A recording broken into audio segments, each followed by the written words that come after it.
സ്കൂളിൽ സൗഹൃദയുടെ ചാർജ് കിട്ടിയപ്പോൾ അതിനെക്കുറിച്ച് കുറച്ച് കൂടുതൽ അറിയാൻ വേണ്ടി PG കൗൺസിലിംഗ് സൈക്കോളജിയുടെ ഡിപ്ലോമ കോഴ്സ് ഇപ്പോൾ റണ്ണിങ് ഉണ്ടല്ലോ, അതിൻ്റെ കഴിഞ്ഞ വർഷം ആ കോഴ്സ് ചെയ്തു.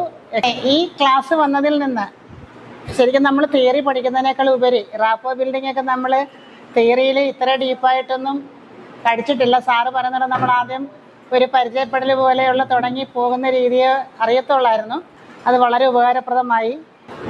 ശരിക്കും തിയറി പഠിച്ചതിൽ നിന്ന് നമ്മളിപ്പം ഒരു എക്സാമ്പിളായിട്ടുള്ളൊരു വർക്ക് ചെയ്യിച്ചതും പിന്നെ നമുക്ക് തന്നെ ചെയ്യാനായിട്ടൊരു വർക്ക് തന്നതുമൊക്കെ നമ്മളിതിലേക്ക് കുറച്ചുകൂടെ ഡീപ്പായിട്ട് ഇറങ്ങാനൊക്കെ ഒരുപാട് ഉപകാരപ്പെട്ടു.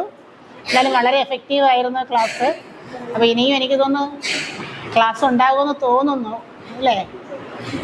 എന്നുവെച്ചാൽ അതിൻ്റെ കാരണം ഞാൻ ഒരു ഷുഗർ പേഷ്യൻ്റാണ്. അപ്പം ഞാൻ വിത്തൗട്ട് ചായ ചോദിച്ചപ്പം പറഞ്ഞു ഇനി നമ്മളത് പരിഗണിക്കുമെന്ന് പറഞ്ഞു. ഇനി ക്ലാസ് വെക്കുന്നെങ്കിൽ ആ വിത്തൗട്ട് ചായ പരിഗണിക്കുമെന്ന് പറഞ്ഞപ്പോൾ എനിക്ക് തോന്നി തുടർന്നും ക്ലാസ്സുകൾ ഉണ്ടാകും എന്നൊരു തോന്നൽ എനിക്കുണ്ടായി.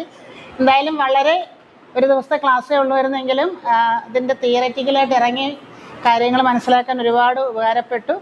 അത് സംഘടിപ്പിച്ച സാറിനും അതിൻ്റെ സംഘാടകർക്കെല്ലാം സ്നേഹപൂർവ്വം നന്ദി അറിയിക്കുന്നു.